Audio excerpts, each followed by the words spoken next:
अशा प्रकारचे पत्र आहे। कारण त्यांनी, मी सगळ्या गोष्टी सांगणार नाही, मुख्यमंत्री बोलणार आहेत, पण त्यांनी काय सांगितलं, विदर्भातले सिंचनाचे प्रकल्प मार्गी लावण्यात आलेलं अपयश। आता हे कोणाला होतं अपयश? 2.5 वर्ष ज्यांचं सरकार होतं, ज्यांनी विदर्भातल्या एकाही प्रकल्पाला सुप्रमा दिली नाही, एकाही नाही, ते आम्हाला सांगतायत की विदर्भाचे प्रकल्प मार्गी लागले नाही। या उलट विदर्भातल्या बहुतांश प्रकल्पांना केवळ सुप्रमाच दिली नाही, तर त्याचं काम देखील आपण सुरू केलं आणि बळीराजासारखी योजना आता जवळजवळ 87 प्रकल्प आपण पूर्ण करत आणलेले आहेत। आणि एवढंच नाही, 2019 मध्ये वैनगंगा नळगंगा प्रकल्प त्याचा GR आपण काढला।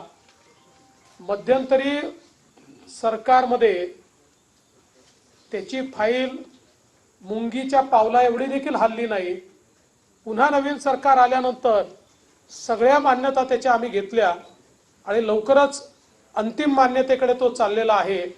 आणि हे मात्र पत्रामध्ये आम्हाला प्रश्न विचारतायत, त्यामुळे दोन्ही विरोधी पक्ष नेते आणि त्या पत्रावर उद्धवजींची पण सही आहे, नाना पटोलेंची पण सही आहे, त्यांनी स्वतःला प्रश्न विचारला पाहिजे की त्यांच्या काळात विदर्भातल्या एकाही प्रकल्पाला का मान्यता मिळाली नाही, वैनगंगा नळगंगा प्रकल्पाला का मान्यता मिळाली नाही।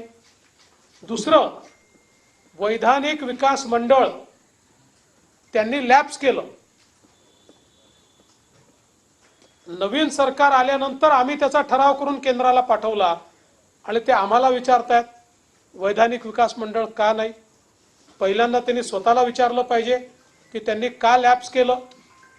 एवढंच नाही तर मराठवाडा वॉटर ग्रीडच्या संदर्भात त्यांच्या पत्रामध्ये प्रश्न आहे। मराठवाडा वॉटर ग्रीड आम्ही सुरू केली होती, ती वॉटर ग्रीड बंद करण्याचं काम हे महाविकास आघाडीच्या सरकारमध्ये झालं आणि आता ते आम्हाला विचारतायत की वॉटर ग्रीडचं काय झालं।